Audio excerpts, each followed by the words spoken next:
नमस्कार मित्रांनो, मी तुम्हाला काय करून दाखवणार आहे. या फुलापासून एक माळ तयार करून दाखवणार आहे.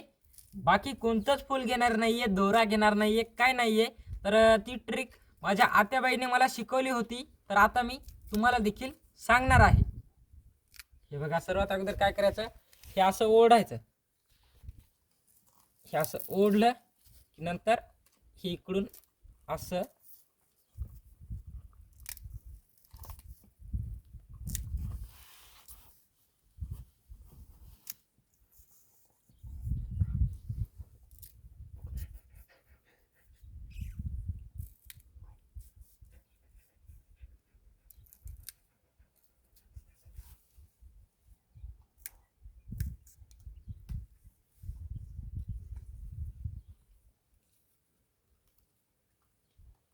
हे बघा, ही झालेली आहे माळ.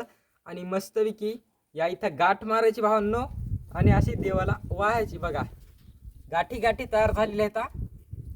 ही तुम्ही देखील ट्रिक यूज करू शकता. जर तुमच्याकडे अशी कमळाचे फुलं असतील तर